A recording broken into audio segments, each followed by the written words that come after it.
I hate, for lack of a more scholarly term, icky creatures. You know, stink monsters like ogres, harpies, trolls, and do not get me started on the likes of Dreg, Charis, or mud crabs, those tiny pincers, those beady eyes. Nightmare fuel.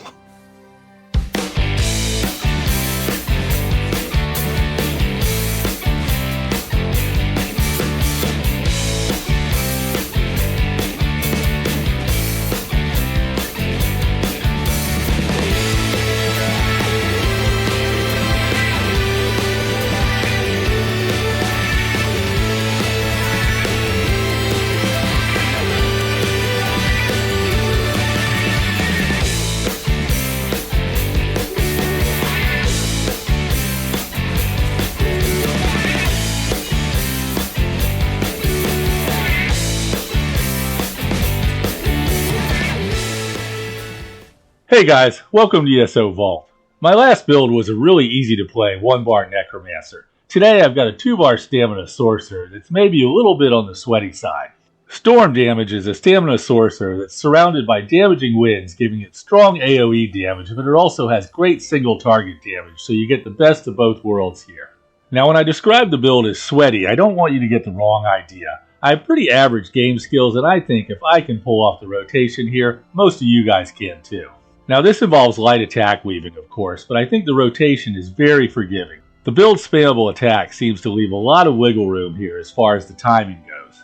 The gear will be familiar as you've seen both 5-piece sets in other videos of mine, but a winning strategy is worth repeating, and since both of these sets are easy to get, I like to feature them a lot.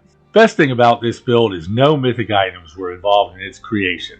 That's right, this is USDA certified mythic free. Alright, before I give away the whole setup in the introduction, let's take a look at today's build, Storm Damage. Here on the character sheet, you can see that the character is a Dark Elf, and I have one Sorcerer on my account, so it's pretty much always going to be a Dark Elf. I don't do the builds on the PTS, I do them on my live account, which is why I'm always poor. Although, I did go on the PTS with this build to check out the changes for Update 41 and make sure this setup is still going to be valid. More about that later. If you're rolling a character from scratch, play whatever you find most appealing. I like Dark Elves because of the 3 alliances. I enjoyed their storyline the most. I'll put the top stamina DPS races up on the screen if you want to take that into account. I'm using Artaeum Takeaway Broth for my buff food. The more affordable version of this is Dubious Camoran Throne. These two give a nice health bonus, without which this character would struggle. And last, while we're down here, my Mundus Stone is the Thief for more critical chance. I have a new interest, Aliot Wells and Mundus Stones. They draw together arcanum in unexpected and fractious, even devious ways. I require more hands-on study, and I require it now. Okay, good to know, but that'll have to wait. I'm in the middle of a video here. At the top of the character sheet, you can see I've got all 64 attribute points in stamina. Since damage scales off of that number partly, you want it to be as big a number as possible. So that's why you'll always see that on a PvE damage dealer. That brings my maximum stamina to 30,000 and leaves me with a comfortable 23,000 points of health. Stamina recovery is right in the sweet spot at 1,400. Weapon damage is just shy of 5,000 and critical chance is at 40%, and those are unbuffed values. Like a lot of builds, this one relies on potions of weapon power to raise both of these values while I'm in combat. Be sure to level alchemy as you're going along because you need the medicinal use passive to get the most out of potions. I'm not going to talk about penetration other than to say don't invest in that when you're doing PvE content. You can worry about that when you decide to go fight against other players in Cyrodiil. I'll mention critical resistance to anybody new. That's another PvP only item, and that's because only players can score critical hits. Monsters don't crit. You'll never be critically hit in a dungeon. That's it for the character sheet, and now I'll move on to my favorite part, and that's the skills. I'm going to look at the skills in the order of the rotation, and I'll be using a static rotation. A static rotation is one in which I don't change the order I use the skills in during a fight. I just keep cycling through the same way each time until whatever I'm fighting is dead. The pros use a dynamic rotation in which they change the order depending on what damage over time skill needs to be recast. If you have exceptional game skills, you can learn to do this, but for most players, especially new ones, I recommend sticking with the static rotation. I start my rotation on my back bar, which is an Inferno staff. My first skill is Hurricane, which is a strong damage over time skill that surrounds my character in damaging winds. This comes from my class skills kit. Hurricane has a small drawback in that it makes my character mostly invisible, and new players may be thrown off by this. I've gotten used to it though, and I think most of you guys can adjust to it as well. Next in my rotation is Structured Entropy, which is from the Mages Guild skill line. This is a single target dot that does nice damage, plus it gives me a heal over time.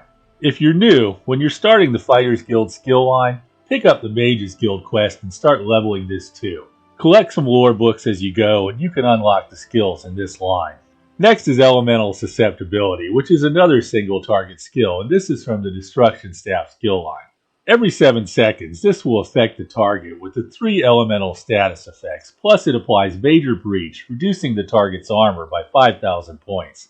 Status effects are having their power increased even more in Update 41, so I'm keeping this in my rotation even when a tank may be applying Major Breach to the target. Last skill in the rotation on this bar is Blockade of Fire.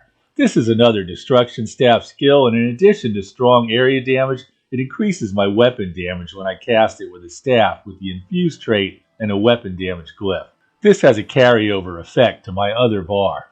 My self-heal skill is Resolving Vigor from my PvP skills. If you don't want to go to Cyrodiil in PvP, you can run Dark Deal from your class skills here. Finally on this bar is my ultimate, the Greater Storm Atro. This is the single target morph. If you want the multi-target version, run the other morph. Swapping to my dual wield bar, the first thing I do is cast Barb Trap, which is a Fighters Guild skill. This does bleed damage over time and gives me the minor force buff, increasing my damage by 10%. Bleed damage can cause the Hemorrhaging status effect, which is the new king of status effects in Update 41. Even if I didn't need the minor force buff, I wouldn't leave this off my bar. Next I use Rending Slashes from the dual wield skill line, and this is another source of bleed damage over time. With Update 41, the Hemorrhaging status effect can stack up to 3 times, so having 2 sources of bleed damage is a good thing. Next I'll use Deadly Cloak, which provides my character some protection from area damage while doing damage to enemies around me. Deadly Cloak is another dual wield skill. Next I'll use my spammable attack, Rapid Strikes, which is yet another dual wield skill. I'll keep using Rapid Strikes until my character becomes visible. Remember my class skill Hurricane? When it expires, I'll become visible again. This ensures that I get the full duration from Hurricane because the longer it runs, the more damage it does, and I want that extra damage. Next on my bar is Bound Armaments, and regardless of which bar I'm on, every light attack causes a magical dagger to float over my head. When I have 4 daggers, I press the skill button to fire the floating daggers at the enemy. I don't use the skill until I have 4 daggers. I may have told a little white lie about my rotation being a static rotation because that's not entirely true. And this is where things get a little sweaty. Because while I'm on my dual wield bar, I'm going to use Bound Armaments anytime I have 4 daggers ready. I might have 4 daggers ready right off the bat when I switch to my dual wield bar, so I would use the skill. While I'm on this bar, I'll interrupt my rotation anytime I have 4 daggers, and I'll fire them. Because I play on PC, I actually have an add-on which counts the number of daggers I have ready and displays that number so I can't miss it. Unlike the actual daggers themselves, which I can miss because they can be pretty hard to see. Alright, that's it for the rotation, and that only leaves Flawless Dawnbreaker, which gives me more weapon damage just for slotting it, and it's a handy low-cost ultimate. That's it for skills. Now I go to the alternative universe of the test server and do a quick fight.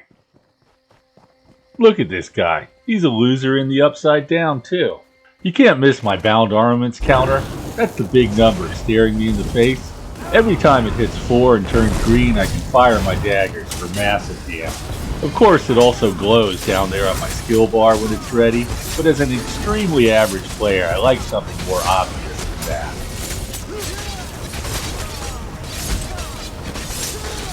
And I turn visible, so I know it's time to switch bars. If I'm in a situation where I have, say, 3 daggers ready, I would make another attack so I can get a 4th dagger and fire it. I can only fire the daggers from my dual wield bar, of course, because that's where Bound Armaments is slotted. This guy's almost had it. Yup, total loser in any reality. The build did 46,000 points of damage per second. You can take that anywhere you want to go. My spammable Rapid Strikes was the most damaging skill by far. Bound Armaments was next, and that's why I want to use it as much as possible. Look at the damage on Hemorrhaging. It passed Burning, and I think that's going to be a thing across all builds when Update 41 goes live. If you look in the pink numbers, you can see the uptime for 3 stacks of Hemorrhaging was 76%. This is the only status effect that will stack in Update 41. At 3 stacks, Hemorrhaging will do its maximum damage, and 3 stacks is the limit. Burning was up almost 80% of the time. Status effects are stronger than ever in Update 41, and they're going to demand consideration in any build. Alright, let's go ahead and take a look at the gear, which is pretty easy to get your hands on, and I didn't use any mythic items. Though the antiquarian circle itself bores me to tears, seeking out antiquities is thoroughly compelling. Scrying, procuring leads for rare and difficult-to-find treasures. It engages both my mind and my constitution. Well, there's no need to do anything with the antiquities skill line here. Like I said, no mythic items. What I do have is the Aura's Wrath set. This is a craftable set from the High Isle, and I feature it a lot because it's the most powerful crafted set in the game. I have a dagger with the Nirnhone trait on my main hand and a charge dagger on my offhand. Enchants are fire and poison, and if there was a bleed damage glyph, I would use it, but unfortunately there's no such thing. Now there was some talk about double charge daggers possibly being a thing with Update 41. I tested that, then I tested it some more, and when I was sick of it, I tested it again. It worked on this build, but not as well as having Nirnhone on my main hand. You saw in that sample fight how my uptime on status effects was already really high, so I think I reached a point of diminishing returns when I tried running 2 charge daggers.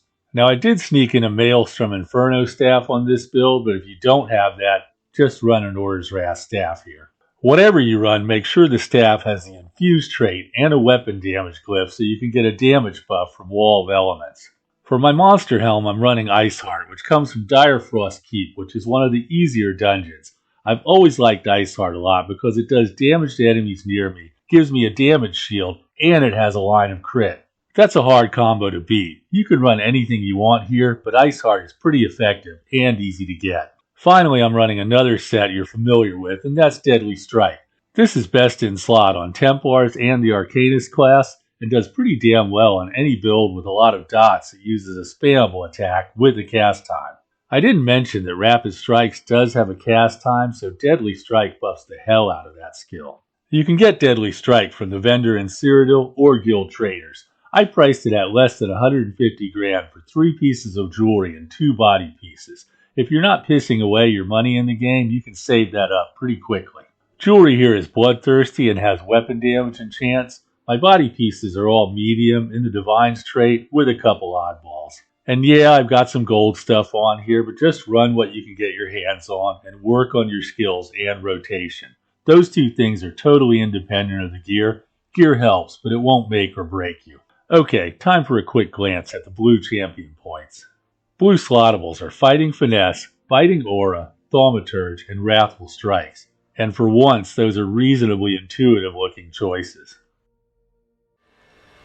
And that about wraps things up. Well, Xander, how did you like working together on a video? I've had many collaborators over the years, and you are one of them. Huh, okay. That's not exactly a ringing endorsement. Well, I hope you guys enjoyed the video more than that. If you did, be sure to hit the like button and subscribe if you want to see more content like this. Next up, I think I'll have a heavy attack sorcerer for you that doesn't use any pets. That's right, no pets. So be on the lookout for that one. Alright, thanks for watching. Have a great day and enjoy your adventures in Tamriel.